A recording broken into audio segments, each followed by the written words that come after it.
அவங்க யாரும் திட்டமிட்டு அடிக்கல. அவன் முறைக்கிறான், திரும்ப திரும்ப முறைக்கிறான். எஸ்கார்ட் போலீஸ் வந்து சொல்றாங்கல்ல, தம்பி ஒதுங்குன்னு, ஒதுங்கி இருக்கலாம்ல. அதுக்கு அடுத்து இருக்கிற தம்பிங்கெல்லாம் ஒதுங்குன்னு சொல்றாங்கல்ல, ஒதுங்கலாம். அப்ப என்ன நோக்கம்? வண்டி மோதி கீழே வேலை இல்லை வண்டி மோதி ஒரு ஏதாவது ஸ்கிராட்ச் இருக்கா காட்டுங்க, ஒரு டெஸ்ட் எடுங்க. இந்த வண்டி அந்த வண்டி மோதுனுங்கிறதுக்கு ஏதாவது பெயிண்ட் ஒட்டிருக்கோம்ல. எந்த இன்வெஸ்டிகேஷன் நடக்காத போது வண்டி மோதிதுன்னு ஏன் சொல்லணும்? அப்போ ஒரு சமூக பதற்றத்தை உருவாக்குறதுக்கு முயற்சிக்கிறாங்கல்ல, அந்த டிவி மட்டும்தானே அதை செய்யுது. திரும்ப திரும்ப செய்கிறாங்களே. மறுபடியும் போய் ஒரே ஆள் போய் அவங்கள்ட்ட பேட்டி எடுக்கிறது, இவங்கள்ட்ட பேட்டி எடுக்கிறது, ஒரு 3-4 பேர்கிட்ட பேட்டி எடுத்து அது அவங்க வந்து சமூகத்தெல்லாம் பேரை சொல்லி திருமாவளவன் அடிக்க சொன்னாரும் பேட்டி வாங்கி போடுறாங்க. இது உண்மையா? அப்போ இதெல்லாம் நீங்கள் ஒத்துக்கிறீங்களா? இதுதான் அவங்க ஊடகாரமா? இது உண்மையை திரிக்கிறது தான் ஊடகாரமா? அது ஒரு நேர்மை வேண்டாமா ஊடகத்துக்கு?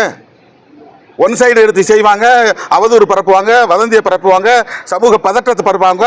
அதையெல்லாம் ஊடக சங்கங்கள் வந்து அங்கீகரிக்குது. அப்போ